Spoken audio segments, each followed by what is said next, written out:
Notre voix, la voix du clan Kaa Sainte-Barbe Barbara. Salamuni Amani, Yabino Yamulumbangepa Josué, ya clan Sainte-Barbe Doyenné Saint-Pierre. Oyo ezwami na camp lieutenant colonel Kokolo. Et bongo, nazana quelques questions à proposer bayaya na biso. Lelo topesi deuxième leçon. Na koleka na kotuna bayaya, baye bapesi bana mateya. Baye bisabiso na mukuse mai oyo bapesi bana. Alors Yamulumba Maurice, salam. Amani. Merci. Yamulumba Maurice, nazana quelques questions à proposer concernant mateya et opesi bana.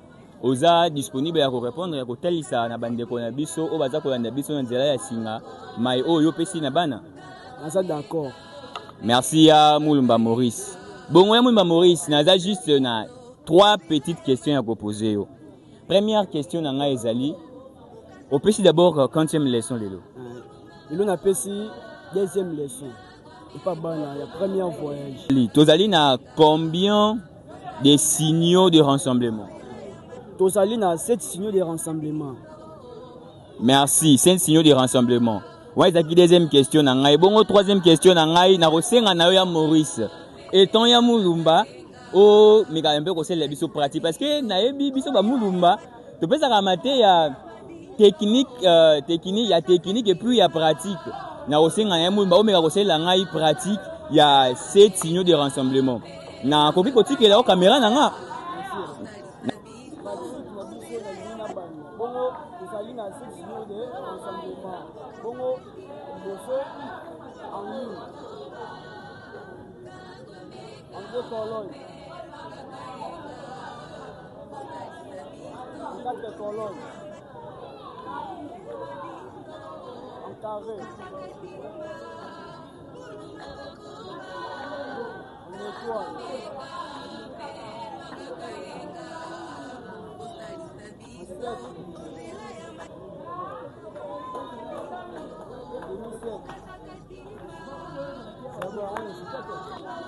Merci Yamulumba pour na pratique outil conseil la biso na kobanza te bandeko ba bazali ko anda biso na nzela ya singa ba ko comprendre vraiment. Merci Yaya.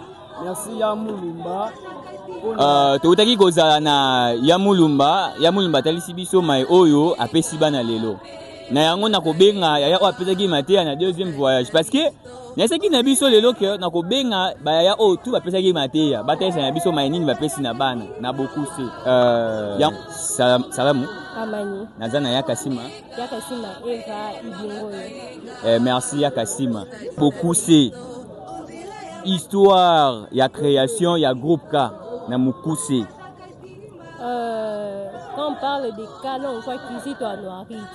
Et puis, création en haut, groupe Kizito à Noirit, c'est Banda bon, on a dit qu'il y a 8 séminaristes. Au Bazaraki, étudiants dans grand séminaire de philosophie. De côté, on a Babanda qui Kotanga. Et puis, Bazaki dit qu'il était à Koloba. Comment on a bango bakota, baleki na bango bakota kamisa.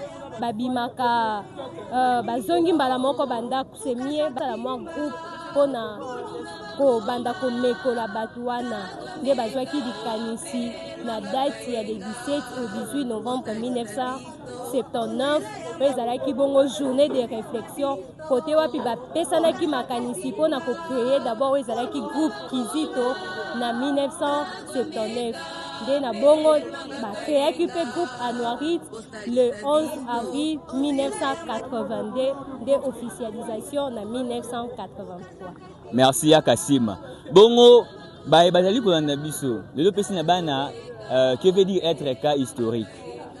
Question na nga sukra nazona posa ba bazali kolanda biso kuna baeba groupe K ya paroisse na biso Sainte-Barbe et banda na année nini pe na date nini.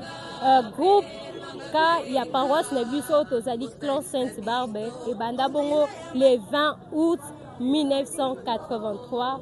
Yakasima vraiment na habité au loba moi ce que zali na maloba ya moi ya mokie ya 2 ou 5 secondes ya ko pesa na bakra bazali ko na biso bakor katu ya monde entier o loba bango moi ya mokuse mai oyo outi ko socialisa biso po socialisi bana na mokuse donc vraiment 5 secondes. tobosanaka mingi vraiment ya kopesa na bana na biso ezali cofondateur ya groupe Kizito Anuarit moto ya tomboli groupe ka oyo tozali lelo oyo ezalaki bongo Monseigneur José Moko Ekanga ayebanaki na kobosana mingi epa na biso bakorka me lelo esengeli na biso totombolaka kombo wana mingi pona kolakisaka na yango epa ya bana biso nauti kozala na ya kasima atalisi na biso mai oyo apesi na bana lelo que veut dire être cadre initiatique historique et cadre initiatique et bongo na kobenga yaya oyo apesaki matia na 3e voyage nazali na Yameka Bénédicte naza na quelques questions à proposer concernant matière opesi na bana na oui proposer oui vas-y. Ouais, j'ai vu notre Yameka, elle est francophone, hein? On a changé un peu la langue. Sinon, Yameka, ma première question est, aujourd'hui, tu as initié les cas de 3e voyage sur quoi? Sur la prière du chapelet. Merci, sur la prière du chapelet. La prière du chapelet est, si je ne me trompe pas, est la 2e leçon du 3e voyage. Merci. Par la définition, c'est quoi la prière du chapelet? La prière du chapelet, ce n'est rien d'autre que la méditation sur les mystères de notre Seigneur Jésus-Christ qui encadre l'arrestation de l'Ave Marie. Merci Meka. Maintenant, ma 2e question est comme ça. Nous avons combien de mystères du rosaire? Nous avons 20 mystères du rosaire qui est regroupé en 4 mystères. Merci Ameka. Nous avons 4 mystères nous avons 4 grands mystères et puis les 5 sous-mystères. Donc comme Ameka vient de dire, 20 mystères. 20 mystères encadrés par les Ave Maria. Maintenant, ma dernière question pour te libérer, Yameka. Donne-nous la différence entre les dizaines, les chapelets et le rosaire. Le chapelet, premièrement, le chapelet comprend 50 Ave Maria. Dizaines comprend 10 Ave Maria et le rosaire comprend 150 Ave Maria. Merci Yameka, comme tu viens de nous donner la différence entre le dizaine, le chapelet et le rosaire. Merci vraiment. Je ne sais pas, vous avez 3 ou 4 mots à dire au cas du monde entier pour ce que tu viens de donner au cas. Juste pour ajouter quelque chose, je dirais au cas de faire surtout la prière du chapelet, peu importe là où on va se trouver, mais sauf à l'église. L'église n'est pas un lieu où on peut faire la prière du chapelet. Nauti Kozala, na Yameka, oh, pas une biso français, tout le monde, il y a vraiment qui francophone, à bêter le biso français. Atalisi na biso, le sambo la s'appeler, et tout ça, la ratango ison. Et na yango na kobenga, il y a personne qui m'a été en 4e voyage, et d'aller bongo, Yaluanga. Oui, qu'on s'est présenté devant écran Nabiso. Merci beaucoup Yaya. Comment nangai Yaluanga, Dieu merci Mavungo. Nous avons encadré un groupe Kizito Anuarit et à Sainte-Barbe. Merci. Yaluanga ndi nazo yoka éloquence na yo na ebito za poso to kene na français ou bien to continuer na lingala. Bon, tokoza bilingue, on va nous faire français, on va lingala ça ne dérange pas. Ah merci Yaluanga bito la bilingue. Sinon Yaluanga, ma première question, j'ai 3 questions. Ma première question est qu'est-ce que vous avez donné les cas aujourd'hui, les cas des 4e voyage? Ok, merci. Dans le 4e voyage, la morale et la conscience. La morale et la conscience, c'est ça. Merci.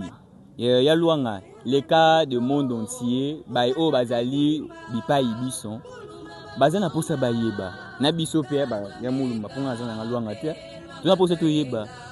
C'est quoi la conscience? Merci à Moulumba. Et ça, bon, la conscience, comme définition, c'est une voix intérieure ou bien voix interne qui nous dit ce que nous devons faire, si c'est bon ou mauvais.